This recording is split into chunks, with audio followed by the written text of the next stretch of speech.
pickerel. Oh, I got one. I got a nice one, Bob. All right. That was my fish, I think, Steve. Oh, I lost my pickerel. You bring him in. Here we go. I'm going to flip him in here. Okay, go ahead. Guess what I got? I got a bigger pickerel. Look at that guy on a buzzbait. Springtime fishing, Lake Greenwood, a cacophony of fish. Yep. A plethora of things. Stay tuned. It's going to be a good one. Ooh, look at the size of this guy.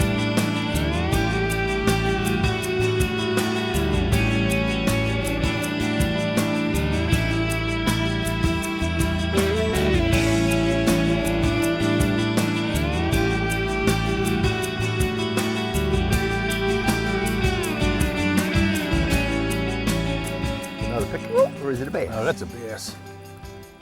There you go. There you go. Top water. Yep. We're up here, Steve Horvath. Obviously, I'm Bob Murray, and we're coming up here to do some springtime bass fishing on Greenwood Lake, part in New York, part in New Jersey. Yep. It's not far from us, about what, an hour and a half, Yeah. or 45 minutes. Easy to get to. It's a great lake. We got a great day for fishing, though. It's not Oh sunny. yeah, we got some overcast. We got a little bit of wind. We got the top water going, and I can't be more excited. Steve, let's just talk a little bit about it. This is almost like a glacier lake in a sense that it's carved out of the mountain. Oh, there's another one. Oh, sorry about that. Well, I'll talk while you catch that fish. One of my favorite lakes. Woo. Yeah, we decided to come today because I think Greenwood. Oops, he's there you off. Hold on. Greenwood Lake has a nice supply of bass that are nice size. I mean, that's Yeah. just, I'm sure we'll catch some bigger ones. Oh, but sure. Just if you're coming up here. Now, Steve, I'm throwing a spinnerbait, and we got a little bit of stain in the water today. Yeah, we got quite a bit of rain last night, and something tells me, this has something to do with it.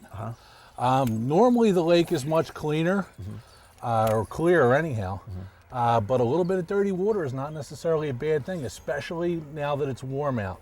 These fish are just finishing spawning. A lot of the fish are in a post-spawn mode. They're going to get ready to move out into the main lake. On a day like today, top water is hard to beat. Here we go.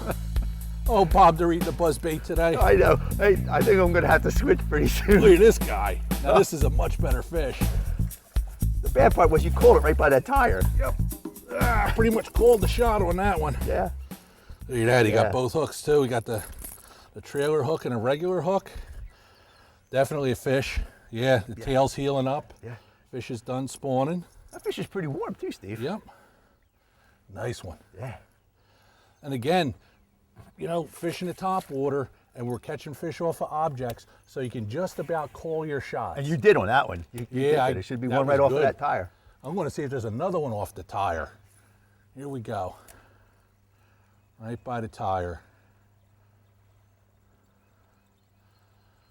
No, not that time. Took it way out there. He's coming right at us. Another one on the buzzbait. Yep. Big pickerel. Because you know what? Look at that. On this lake, you're liable to catch just about anything. Yeah. There we go. Look at that guy. He's mean. Look at him. They got teeth. I got him kind of toward the outside of the mouth. But this is a great time to talk about what kind of fish you're liable to run into here. Well, it's a bass. A lot of bass tournaments are up here. Oh, yeah. A lot of largemouth and smallmouth. Yep. Both big fish. Yeah. As far as size goes. And then you have what, the pickerel and. There's pickerel here. There's muskies here. Got both largemouth and smallmouth. And like I just said, you can literally catch anything on any cast. There's a lot of panfish in the lake. We might wind up with a 50-inch muskie today, for all I know. And Greenwood Lake is known for muskies up here. I mean, a lot of guys come absolutely. here to fish. Just you'll see guys trolling with big plugs and stuff. Yep. So if you're up here, if you're interested in going muskie fishing, this is a great spot for it. Oh, absolutely. It's probably one of the top 2 or 3 lakes in New Jersey for muskies. Yeah. Well. That's a bass. Yeah. 'Cause, you know what? Look at that. On this lake, you're liable to catch just about anything. Yeah. Yeah. Little one. Another one on a buzz bait. They are really on that bait today. Oh yeah. And that's something important. We're putting together a pattern. I know we talk about patterns a lot, and you say, you're catching fish on a buzz bait. But you know what? We're catching a fish on a buzz bait near just about any hard object we fish. A dock, a log, anything that's sticking out, we're getting a fish. And literally we can work this whole thing back and forth again. And we'll catch fish after fish after fish. Yeah. At least that's the plan. Let's see if we get one next to this log, or next to that dock. No, not that time. But that's it. Now, Steve, go ahead. Just stop on that buzzbait here. Yep. Color-wise, what do you got? What do you like? I mean, today, is that the day to do I'm this? fishing white and chartreuse today. If it was a really clear day, I might fish just white. If it was really nasty, really rainy, I might fish a black. But white and chartreuse and white are my two best colors in the buzzbait. Well, we always say about on a cloudy day like that, or just this muddy kind of stainy water. Right. You want that chartreuse and the combination. Right. The big key though, Bob, is the trailer hook. Right. You need to have a trailer hook on a buzzbait. A lot of people, they'll trim the skirt back, they'll do this, they'll do that. But for me, the key to hooking more fish is having a trailer hook. Absolutely 100% of the time, if I can get away with it, I'm fishing a trailer hook. Yeah, and we're not fishing a lot of... There's one over the dock. I might have to switch to a buzzbait, my friend. Yep. And you know what? I think I actually have one. This one got the main hook. But I got him with the trailer hook too. Right. So I got him twice. He wasn't getting off. Yep. Yeah. We're getting him good today. Yes, we are. Let's get back to fishing. Yep. On that buzzbait again, Stevie. Yep. This one I'm gonna get in pretty quick. This one's coming in express. I think you fell asleep on me. There we go. Off an object, right? Yep, off an object. And here's the big thing. We're in the right area of the lake. That's the next part of the equation. For the time of the year, you have to pick the right area of the lake. Right now for us, it doesn't make any sense to be way out in the middle of the lake fishing a ledge in 20 feet of water. Maybe if we were looking for a big smallmouth, maybe. Right. But for the largemouth right now, these fish are coming off the spawn. They're moving out away from protected areas, and we're on the most protected area in the entire lake. That's right. We're all the way up in the north end, up in the creek. It's got the most stable environment for spawning, and it produces fish this time of the year all the time. And it has everything that they want. They have the cover, they have the bank, they have the shade, they have the nice sandy gravel bank, right. The whole deal, everything that they need. And again, we're talking coming up and stuff. We get a little bit late, we're getting brighter a little bit. Right. But the water temp has to be correct for that buzzbait too. Oh, exactly. Everybody's got a story about how somebody caught one pulling a buzzbait off of ice. Yeah. Okay, that's happened, or almost every. Just missed one. That one just came up and kind of kissed it. But for me, water temperature 60 degrees, I'll start fishing a buzzbait. But 65 degrees, I get real serious about it, especially on these kind of days. Right, and we do have just that right water temperature too. Right. Now, here's the other thing. If the sun comes out, I might switch to something completely different. This buzzbait bite is liable to go to nothing. So just because I'm catching them on a buzzbait now, doesn't mean in 2 hours I'm still going to be catching them on a buzzbait.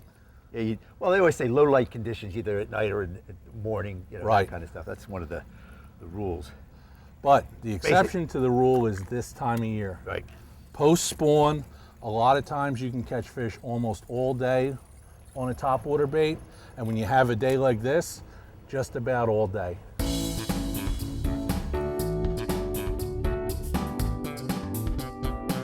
Coming out next to the core. There he is. You know, something that's really important, Bob, and you know I like to fish heavy line. Right. I'm fishing a medium heavy rod with a pretty parabolic bend, but I'm fishing 20-pound mono. Okay, and I will fish mono about 90% of the time as long as I'm not in really heavy grass. Then I'll go over to like 65-pound braid. There are people who will fish, especially a small 1/8-ounce buzzbait on 8 or 10-pound line in open water, and they get away with it. But odds are at some point in the day, I'm going to get a really big fish, and I've got a 6.5 or 7-foot rod. I've got heavy backbone in it too, because I've got heavy line. You got to pull that fish, and I'm going to get the fish. There are no ifs, ands, or buts. The fish is not going to overpower me. You know, maybe he didn't get the bait real good and I'll lose him or something else, but it's not going to be the tackle that fails me. And then the other thing is retrieve. You can throw a buzzbait out sometimes and you can reel it as fast as humanly possible, and they will come up and they will just crush it. Other days you just have to crawl the buzzbait. Yep. And my rule of thumb is the dirtier the water or the worse the water clarity, the slower I reel the buzzbait. If it's clear water, I'll reel it much faster. But what you want to do, exactly. But what you want to do is once that buzzbait hits the water, you want to have a steady retrieve, maybe a little spurt here and there, but you don't want to fish the buzzbait and then let the buzzbait go underwater, right, and then pull it back up. It needs to stay on the top. Yeah, so you almost stop your cast before the bait hits the water, to be honest. Exactly. I want that buzzbait up on the top just about when it hits the water. And today, it's a medium steady retrieve. Under the bridge. That's a nice one, Bob. Yeah. A real nice one. Now, I switched over to the Senko only because I couldn't cast the spinnerbait up there. Yeah. And again, that's, again, like you said, Steve, stay here. Ah, nice fish. Just objects. That was right on the corner. Yep. Right on the corner of that bridge abutment. Hey, nice little fish. Mm-hmm. Let's see. It's a male. No marks on that one, yeah. Ah. Yep, yeah. Probably a post-spawn male. Yeah. Ouch. Get in there. Yeah. Good one. Good fish and a good day. Oh. Oh. Got off. Oh, Bobby. Looked in the side a little bit. A chunky little one. Yep. Again, in a spot, very sheltered, little side canal. Perfect spot where these fish would have spawned a few weeks ago. Right. And now we're catching them. And that's really important. If you know where they spawn, you know where the deep water is. The fish are somewhere in between this time of year. That's right. Just, and again, we're not fishing the pads or the docks, but we're just fishing this riprap stuff here. Right. We got a little bit of riprap. We got a few like old pilings up in here. And that's what these fish are holding on. I can cast overhead now. We're under that power wire.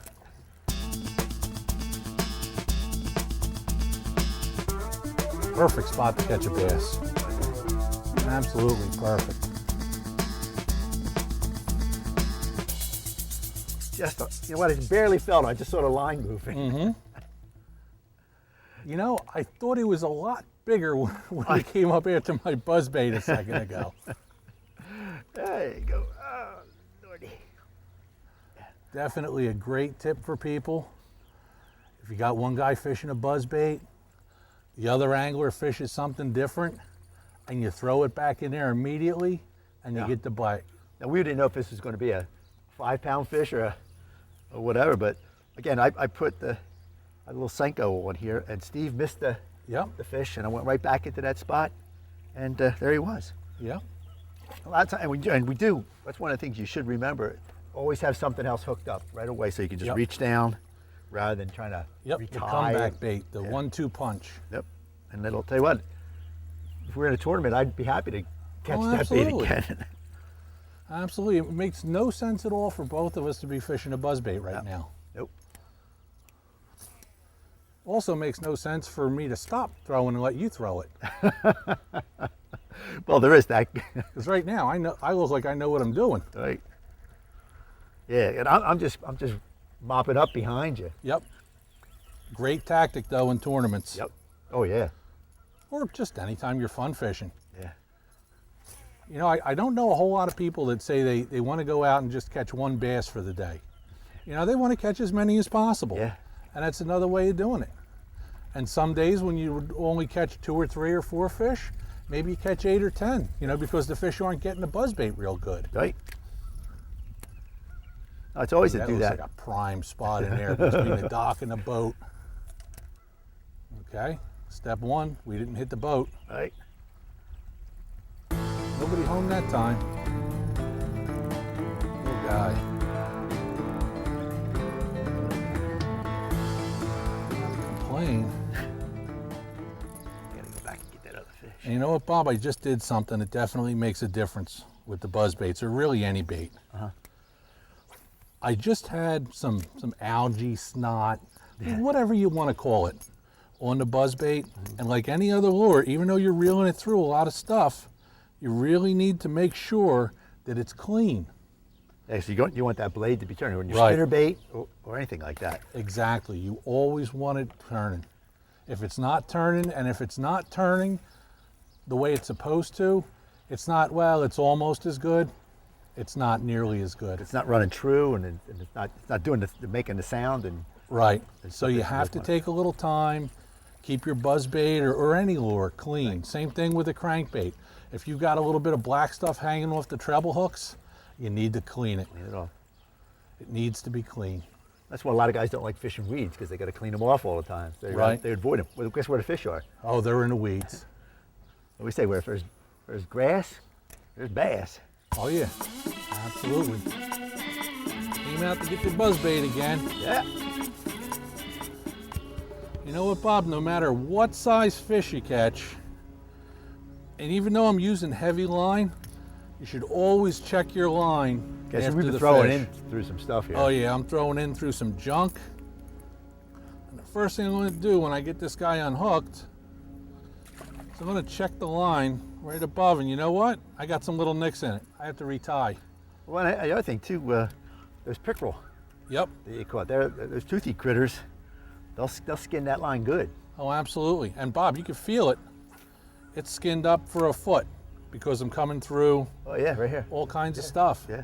So I'm using 20-pound line, but now it might only be 12. Right. So what I got to do is I got to cut this off and retie before I make another cast, because that can cost me the biggest fish of the day. And over the years, you know what? Sometimes it has cost me for not retiring. Oh, absolutely. I Again, want to talk about this for a second.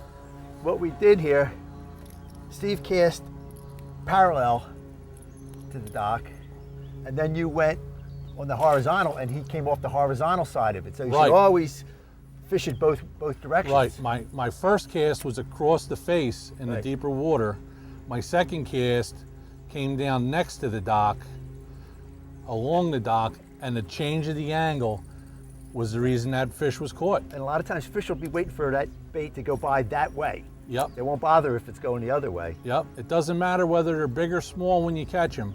If you can learn what the angle is for the day, the angle makes all the difference in the world.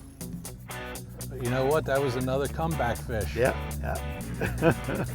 Just goes to show you, big or Right. small, you need to throw at them all.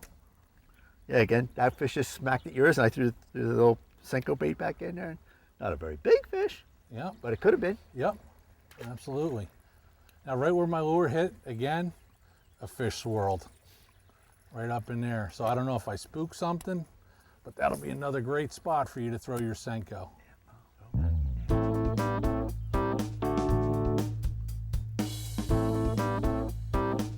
There he is. Did you call that? Yep. Sucked the buzzbait right under. Not a bad one either. There we go. I got him. He was running with it. Senko bass. It was running with it.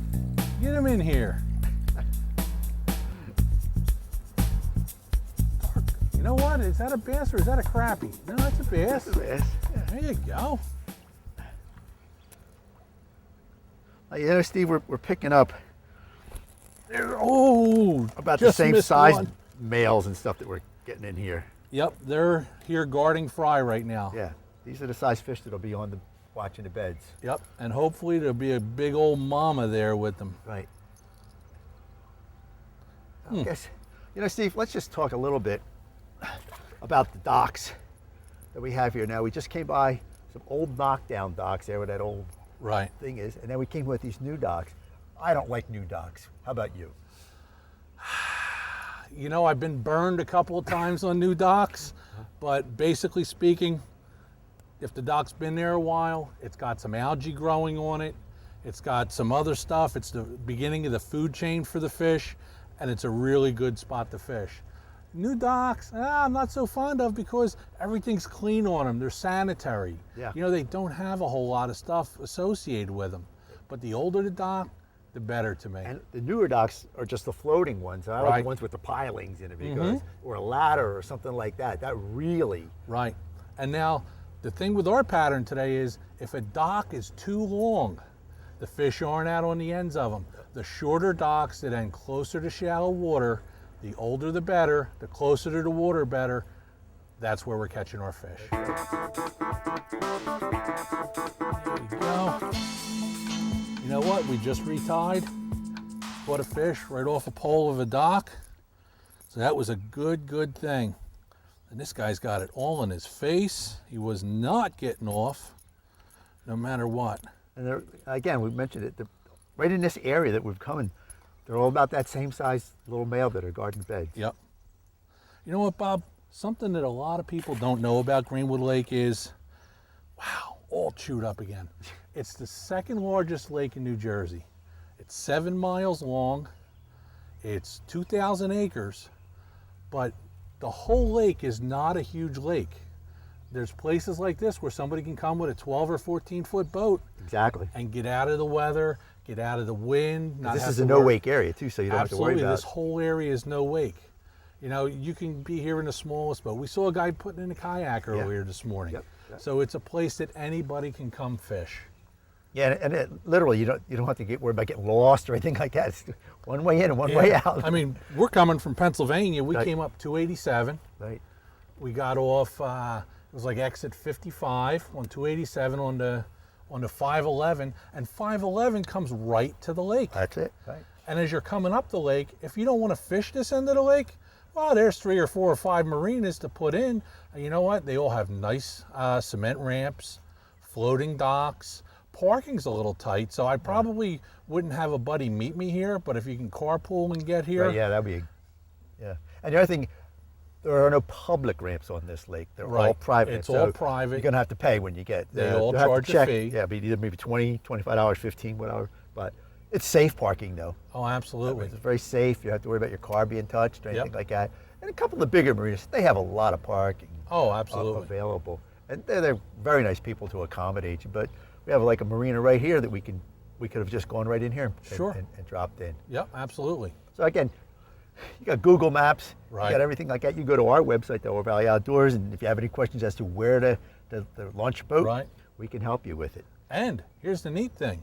You get to fish in New York without buying a New York fishing license. That's true. Because half of the lake's in New York, the other half's in New Jersey. As long as you have either a New York or New Jersey fishing license, you get to fish. And which is good, because where we are, in the lower Bucks area and the central Bucks area along the Delaware River, sometimes you'll have a Jersey license to fish other places. Right. So you don't have to go get a special license. You can use your Jersey license from where you fish a lot. Absolutely. And come up here, and you don't have to. And it's a great lake. But I like that fact that you can just go back and forth. And I think we're in New York right now. Yeah, we're in New York. Right. Now, the other thing you got to know is, I think the speed limit at night is like 25 miles an hour, and the speed limit during the day is 40.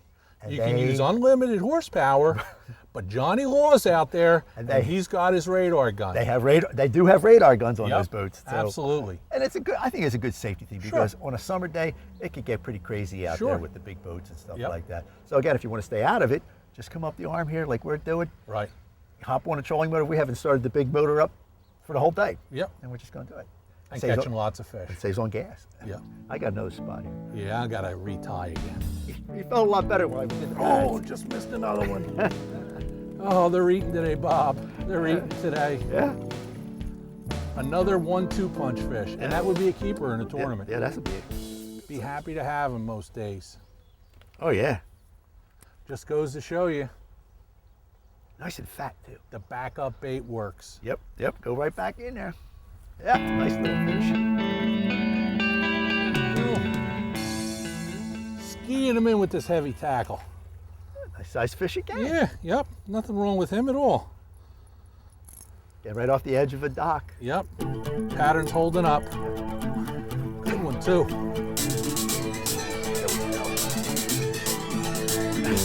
Quality fish. There you go, boss. Come. Thank you. Nice Greenwood Lake buzzbait bass. And Steve, I'm gonna tell you something. How deep was that bass? About 8 inches. About 8 inches. Came up and slammed it. Coming. Ooh, nice pickerel. Look at that guy. We haven't had a pickerel in a while. None the likes of that one anyhow. There we go. Let's lift them up. Ah. You know what? Everybody complains about catching pickerel. And I have it in tournaments and stuff. Right. But these fish are sporty. They hit hard. You got one? Oh, I got something big. I think I snagged yeah, a I think carp. you got something. It's coming out this way. Nice bass. That's a bit. Oh, you know what it was? It was probably stuck It someplace. was probably stuck on a tree. Yeah. You know what? That's a great fish to end the show on. Get that guy up. Yeah. You with your bass. Me with my pickerel.